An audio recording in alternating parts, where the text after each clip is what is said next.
எல்லோருக்கும் வணக்கம். நம்ம வீட்டில் இருக்கிற பச்சரிசி மாவு மட்டும் வச்சு ஒரு கப்பு பச்சரிசி மாவு, இது வந்து நான் வீட்டில் அரைச்ச மாவு தான் பச்சரிசி.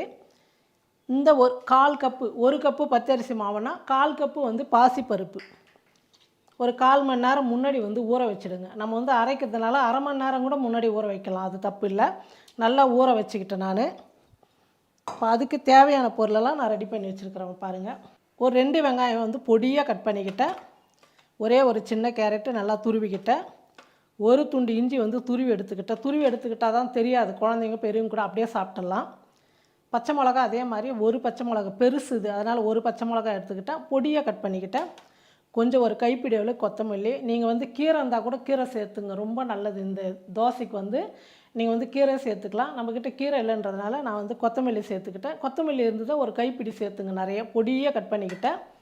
ஒரே ஒரு தக்காளி, விதை அந்த உள்ளே இருக்கிற சதை பகுதியெல்லாம் இல்லாமல் மேலே இருக்கிற சதை மட்டும் பொடியாக கட் பண்ணி எடுத்துக்கிட்டு இதை மட்டும் சேர்த்துக்குங்க. இப்போ இதை வச்சு தான் நம்ம ஒரு அருமையான ரொம்ப டேஸ்ட்டான, இதுக்கு சட்னி கூட வேணாம், உங்களுக்கு வேணும்னா நீங்கள் சட்னி அரைச்சிங்க. நாங்கள் வந்து இந்த மாதிரி தாளித்து செய்யும் போது சட்னிலாம் செய்யவே மாட்டோம், சூடாக செஞ்சு போடணும், அப்படியே சாப்பிட்ருவோம் நாங்கள். இப்போ இந்த தோசை தான் செய்ய போகிறோம் வாங்க. இப்போ ஃபஸ்ட்டு வந்து நம்ம இந்த பாசிப்பருப்பு மாவுலாம் வந்து மிக்சியில் போட்டு நைஸாக அரைச்சி எடுத்துக்கலாம். நம்ம ஊற வச்ச பாசிப்பருப்பு மிக்சியில் சேர்த்துக்கலாம். தண்ணி சேர்த்து நல்லா நைஸாக நம்ம பேஸ்ட் எப்படி அரைப்போமோ அந்த மாதிரி நைஸாக அரைச்சி எடுத்துக்கணும். பாருங்கள், நல்லா நைஸாக அரைச்சி எடுத்துக்கிட்டேன். இப்போ நம்ம எடுத்து வச்சுக்கிற அரிசி மாவும் இந்த மிக்சி ஜாரில் சேர்த்துக்கலாம். கொஞ்சமாக தண்ணி, பத்தலைன்னா அதுக்கப்புறம் கூட தண்ணி சேர்த்து அரைச்சிக்கலாம். பாருங்கள், நல்லா அரிசி மாவு சேர்த்து நைஸாக அரைச்சி எடுத்துக்கிட்டேன். இப்போ ஒரு பாத்திரத்தில் மாற்றிக்கலாம். பாருங்கள், மாவு வந்து கரெக்டாக இருக்குது. இப்போ வந்து நம்ம தண்ணியெலாம் சேர்க்க வேணாம். நம்ம வெங்காயம் கேரட்டெல்லாம் இப்போ எண்ணெயில் வந்து கொஞ்சம் வதக்கிக்கணும். அதனால் ஒரு 2 ஸ்பூன் வந்து எண்ணெய் சேர்த்துக்கிறேன். எண்ணெய் நல்லா காஞ்சிடுச்சு. பச்சை மிளகா சேர்த்துக்கிறேன். கொஞ்சமாக சீரகம் வந்து ஆயிடுச்சு, நம்ம வீட்டில் இல்லை. இல்லைன்னா ஒரு 1/2 ஸ்பூன் 3/4 ஸ்பூன் சேர்த்துருப்பேன். அதனால் இப்போ வந்து சீரகம் இல்லாததுனால கொஞ்சமாக சேர்த்துக்கினேன். இப்போ இஞ்சி வந்து துருவி வச்சுருக்குறோம், அந்த இஞ்சியை சேர்த்துக்கலாம். மளிகை சாமான்லாம் காலி ஆயிடுச்சு. டிமார்ட்டுக்கு போன வாரமே போகலாம் அப்படின்னு நினச்சோம், போகல. இந்த வாரமாவது போகுமா? பச்சை மிளகாவும் இஞ்சியும் வந்து எண்ணெயில் வந்து நல்லா வதங்கணும்.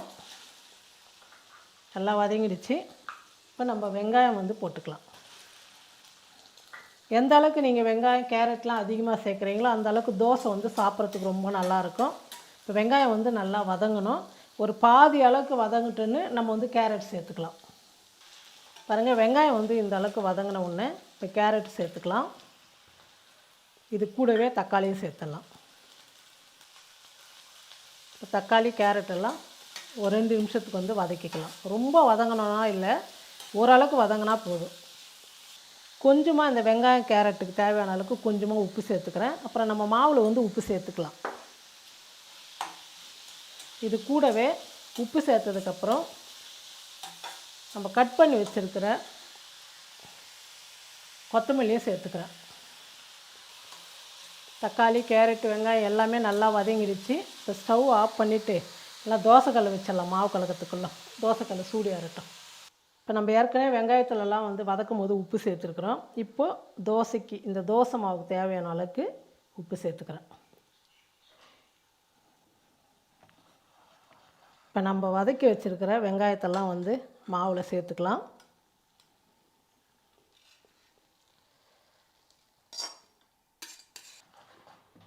நம்ம வதக்கி வச்ச வெங்காயம்லாம் சேர்த்து மாவு நல்லா கலந்துட்டோம். இந்த அளவுக்கு இருந்தால் போதும். இப்போ தோசைக்கல்லும் சூடு ஏறிடுச்சு, தோசை ஊற்றிக்கலாம்.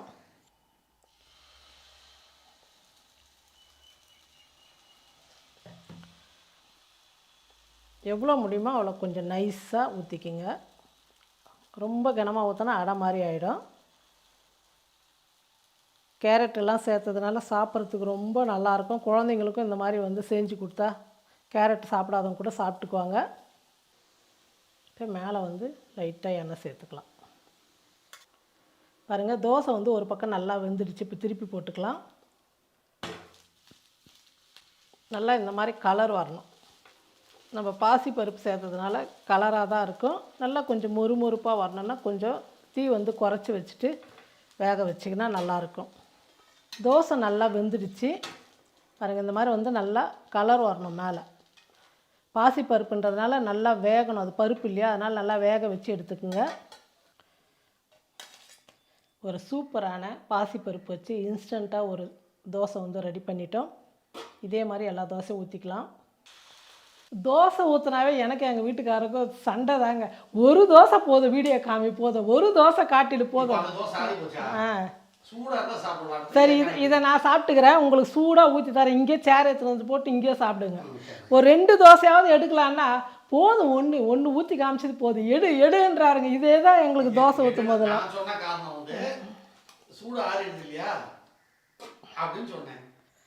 பாருங்கள், ரொம்ப ரொம்ப சூப்பரான திடீர்னு நம்ம வீட்டில் இருக்கிற பச்சரிசி மாவு கொஞ்சோண்டு பாசிப்பருப்பு இருந்தால் இன்ஸ்டண்ட்டாக நைட்லேயோ இல்லை காலையில் கூட நம்ம ஊற வைக்கிறதுக்கு கொஞ்சம் லேட் ஆகும்னு பார்க்கலாம்.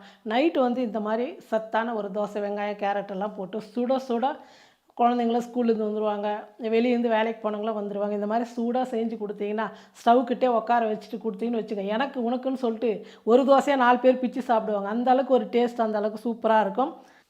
நல்லா சுட நான் சூடு ஆறிட்டதே நான் சாப்பிட்டுக்கிறேன். சூடாகுது, நீங்கள் சாப்பிடுங்க. அதுவும் சூடாக தான் இருக்குது பாருங்கள். அப்படியே எடுக்கும்போதே எவ்வளோ பஞ்சு மாதிரி. வெறும் பச்சரிசி மாவை தான், புளிக்கெல்லாம் வைக்கல, அப்படியே தான் செஞ்சு எவ்வளோ நல்லா இருக்கு பாருங்கள். எப்போவுமே வந்து பார்த்திங்கன்னா கடலைப்பருப்பு, உளுத்தம் பருப்பு அதிகமாக போடுவேன். எனக்கு இந்த பருப்போடு வந்து சாப்பிடும் போது மொறுன்னு அவ்வளோ நல்லாயிருக்கும். செய்யும் போதே இவர் என்ன சொல்லிட்டாரு, பருப்புலாம் வேணாம், எனக்கு கொஞ்சம் பல்லுக்கெல்லாம் வந்து கூசுது, ஒரு மாதிரி கடித்து சாப்பிட முடியல அப்படின்றதுனால நான் பருப்பு சேர்க்கலை. நீங்கள் இதிலே வந்து 1 ஸ்பூன் உளுத்தம் பருப்பு, கடலைப்பருப்பு சேர்த்துங்க. சேர்க்கலைன்னா கூட பரவாயில்ல.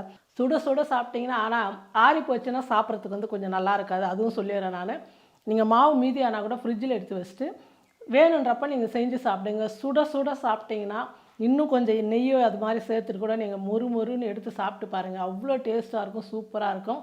நீங்களும் ஒரு முறை வந்து நான் செஞ்ச மாதிரி 2 விதமான தோசையை செஞ்சு பாருங்கள், ரொம்ப பிடிக்கும் உங்களுக்கு.